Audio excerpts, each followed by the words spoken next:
All right, today we're going to do lesson number 6.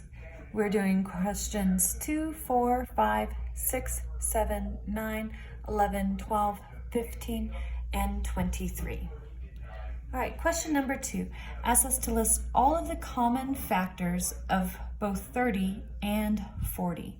Okay, so if we take 30 first, we always know that 2 of the factors are going to be 1 and itself. So we can do actually the same thing for 40. We know that 1 and 40 multiply together to get 30. Okay? Because we have a 0 here as the end of both of our numbers, it's an even number, so we know that 2 is going to be one of our factors. So 2 times 15 is equal to 30, and 2 times 20 is equal to 40. Okay? For 3, 30 is going to be divisible by 3, and so 3 times 10 is a factor set for 30. 40 is not divisible by 3, so we can skip that one there. 4s, if we go up to 4, 30 is not divisible by 4, but 40 is, so 4 and 10. Okay, and then 5, we know that both of those are going to be divisible by 5 because they both end in a 0. And so 5 times 6 is 30, and 5 times 8 is 40. Now we know, looking at our list of factor pairs for 30, that we're done, because as we increased 1, 2, 3, 4 didn't work, 5 did, and then 6, now we're back to repeating our numbers. So we know that this set of factor pairs is complete because we've come back to the next number in our line. But over here, we have 5 and then 8. So we still have a few that we have to test. 6, we know a number is divisible by 6 if it is divisible by both 2 and 3. And here it's divisible by 2, but it's not divisible by 3. So we know that 6 is not going to be one of those numbers. And then 7, 40 is not divisible by 7. And so we can skip that one. And then we're back to 8. And we've already got that listed. So we know these factor pairs are now complete. And now we can answer our question. List all of the common factors. So we're looking for what they have in common. They both have a 1, a 2, not a 3, not a 4, but both have a 5. They don't both have 6, 7, or 8, or 9, but they do have a 10. So this is our common factors. Then part B asks us to find the greatest common factor of 30 and 40, and the largest one, the greatest common factor, is 10. So that's our answer to B. All right, our next question asks us to use digits to write the number 407 million. So 407 million, 6,000, so a 6 is in the ones place for the thousands, so we'll have 006, and then 962. All right, so that is 407,006,962. All right, question number 5. List the whole numbers from 1 to 10 that are divisors of 12,300. Okay, so this is going to be similar to what we did up here. We're going to move through the rules that are listed in your book on page 42. There's a set of rules that will walk you through the numbers 1 through 10 to figure out if they are divisors of any number you're given. So especially when we're given really large numbers like these that you won't know all of their divisors off the top of your head, there's that list on page 42 that you can look back at to help you walk through. So let's begin. We know that 1 and itself are always divisors of any number you get. So we can go ahead and put 1 down there. 2, we're looking for an even number. So if our last digit is an even number, then yes, it's also divisible by 2. For 3, our rule states if the sum of the digits can be divided by 3. So if I take 1 plus 2 plus 3 plus 0 plus 0, I get 6. I get the number 6. And so since the number 6 is divisible by 3, then 3 is going to be one of the divisors. Our rule for the number 4 is if the last 2 digits can be divided by 4. And when you look at a 0 and a 0, you may think, oh no, those can't be divided by 4 because they're zeros.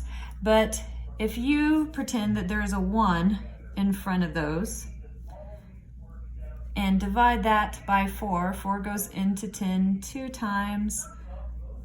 With 2 left over, bring down your 0, 25. 4 goes evenly into 100. So yes, 4 is going to be a divisor. Okay, 5, our rule for 5 is if it ends in a 0 or a 5, then yes, it will have 5 as a divisor. And since we have a 0, then 5 is one of those. Our rule for 6 is if the number can be divided by both 2 and 3. And since we determined that yes, it's divided by divisible by both of those, then yes, 6 can join the club. Our 7s, we do not have a rule for it. So unfortunately, we do have to do some long division. So we're going to divide this out. 7 goes into 1, cannot go into 1. So we move over to the next digit. So 12, it goes in there 1 time with 5 left over. 7 can't go into just 5, so we bring down the 3. 7 can go into 53 7 times. 7 times 7 is 49. So we're left with 4. We bring down this 0. Okay. And 7 can go into 4 5 times. We get the number 35. When we subtract that, we get 5. And we bring down that 0 to get 50. Since 7 cannot go into 50 without leaving us with a remainder, 7 is not evenly divisible into 12,300, so it's not going to go in our list. All right, the number 8. Our rule is if the last 3 digits can be divided by 8. So we have the number 300, our last 3 digits, and we're going to divide that by 8. 8 can go into 33 times. We have 24. We're going to have 6 and bring down our 0. And 8 cannot go into 60 evenly without having a remainder. So 8 is not going to be one of our numbers. All right, our rule for the number 9, if the sum of the digits can be divided by 9. Now we already determined that the sum of the digits was 6. And since 6 is smaller than 9, 9 will not fit. So we can eliminate 9 as well. Well, wait, hold on just a second. Nope, I'm sorry. Ignore that. With 9, it's smaller than 6, and so we can't tell from our rule whether or not we're going to have to divide it out. So, or whether or not it's automatically a divisor. So we are going to have to divide by 9. So 9 goes into 12 one time, and we're left with 3. We bring down our next 3. 9 will go into 33 3 times. We'll have 27, bring that down, there's a 6, bring that down. 9 will go into 60, let's see, 6 times. And we have 54, bring that down. And no, it's not going to be evenly divisible. Okay, so 10. We know it is divisible by 10 if our last number ends in a 0, and that is correct. So it does have a 10, and those are our final answers of the numbers 1 through 10 that are divisors of 12,300. Okay, next one. Number 6, replace the circle with the proper comparison symbol. Then write the comparison as a sentence using words to write the numbers. -7 is what compared to -11? And because -11 is further away from our origin on a number line, it's further away from 0, it is smaller. It's a smaller number. So -7 is greater. So you would write that out. I'm going to abbreviate. -7 is greater than -11. Okay, question number 7. The number 3,456 is divisible by which single digit numbers? And again, we are going to have to go through this process using those rules that are found on page 42 to answer our question.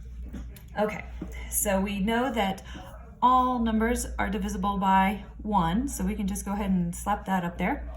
We know it's an even number because there's a 6 right here in our ones place, so it is divisible by 2. For 3, we use the trick where we add up all of the numbers. So 3 plus 4 is 7, plus 5 equals 12, plus 6 equals 18. Okay, so if the sum of the numbers is divisible by 3, then it will be divisible by 3. And 18 is divisible by 3, so 3 is one of our numbers. 4s. If the last 2 digits can be divided by 4, so 56. You may not know whether or not 56 is divisible by 4 off the top of your head, but you can always give it a try by doing your long division. 4 will go into 5 one time. With 1 left over, we bring down our 6, and we're left with 16. 4 does go into 16 evenly. So yes, 4 is a divisor. All right, 5. This last number is not a 0 or a 5, so it can't be divisible by 5. So we can skip that one. 6. If it's divisible by both 2 and 3, it will also be divisible by 6. So we put that down there as well. And then 7. We're going to have to do our long division. So we have 3,456. We're going to divide that by 7. 7 is going to go in 4 times. I have to think about it too. We'll have 6 left over. We're going to bring down that. It will go in there 9 times. If you need to use your multiplication chart for these, that's totally fine. We bring down our 6 and we have 26, and 26 is not evenly divisible by 7, so we know 7 is not one of our answers. 8, our rule for 8 is that if the last 3 digits can be divided by 8. So let's take 456 and divide that by 8. Okay, 8 will go into 45 5 times. We'll have 5 left over, 56, and 8 does go evenly into 56. So that is going to be one of our numbers that it is divisible by. Then 9, if the sum of the digits can be divided by 9. So again, right here was the sum of our digits. 18 can be divided by 9, so yes, that is one of our numbers. And then for 10, we look to see if, oh wait, you don't have to do 10 because it's just asking for single digit numbers, so just up to 9. So right here, 1, 2, 3, 4, 6, 8, and 9 is your answer. Okay.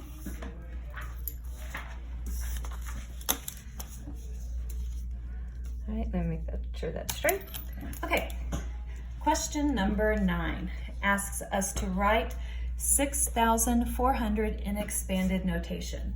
So basically you're taking all of your digits other than 0 and you're showing how you would get that number multiplied by a 0 number. So like 6 times 1,000 would get you the 6,000.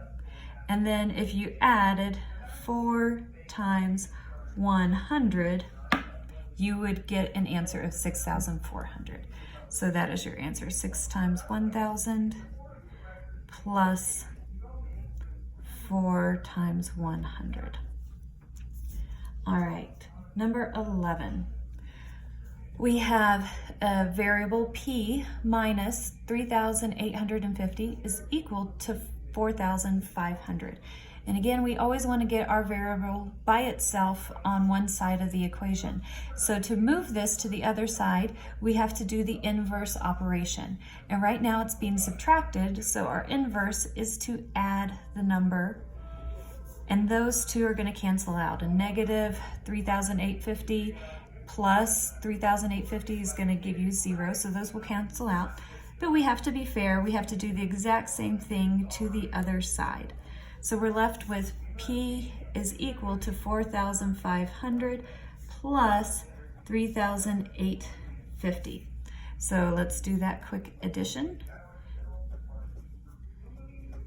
to solve for P. So we have 0, 5, 13, and 8. So our final answer is 8,350. Question number 12 is another question with a variable, but this time we have money, so we know automatically that our answer is going to have a $sign. And right now, anytime you see a number right next to a variable, the implied arithmetic function is multiplication. So I know that 8 is being multiplied by z. But again, I want to get my z by itself. So I am going to do the inverse operation to get rid of my 8. And since multiplication is going on, I need to do division. And again, I have to be fair. I have to do it to both sides. So when I do this, an 8 divided by an 8 is equal to 1. So it's just 1z.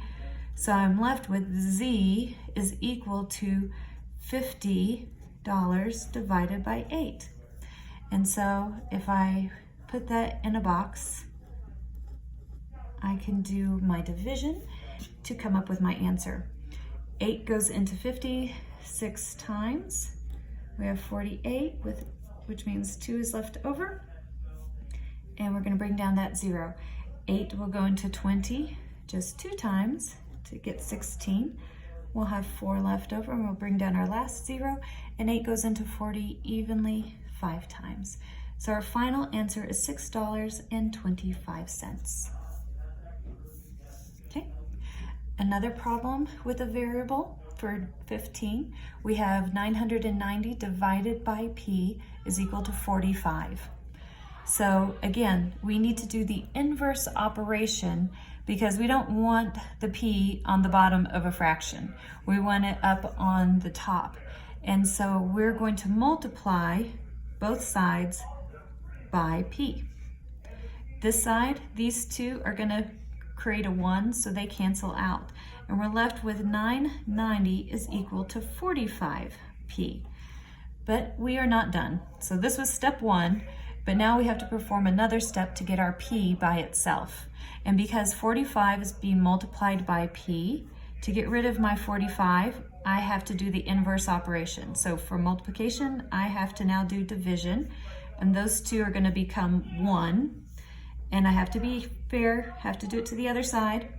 And so I'm left with P is equal to 990 divided by 45. Okay, and so we have to do our long division for this step. And 45 plus 45 is 90. So 45 times 2, 42 2 times is 90. And so we'll have 9 left over. We'll bring down our 0 and we have 90, and that goes in 2 times. So my final answer for 15 is P is equal to 22. All right, our final problem is number 23, and it's just a straight division problem. It's going to be long division, and we've got a big number here, so several steps to go through. All right, 9 can't just go into 4, so we have to look at the 43. So 9 will go into 43 4 times. And again, if you need to use your multiplication chart to remind you of your math facts for this, you can. But 9 times 4 is 36. So we're left with 7, and then we bring down our 2. We have 72. 9 goes into 72 8 times. And you're left with a 0 there. So now we bring down our 7. It can't just go into 7, so we put a 0 to hold our place. And we bring down our 1. 9 goes into 71 7 times. We have 63. And so we have 8 left over and nothing else to bring down. And since 9 can't be divided into 8, we're going to have a remainder of 8. So our final answer is 4,807 with a remainder of 8. All right, that is lesson 6.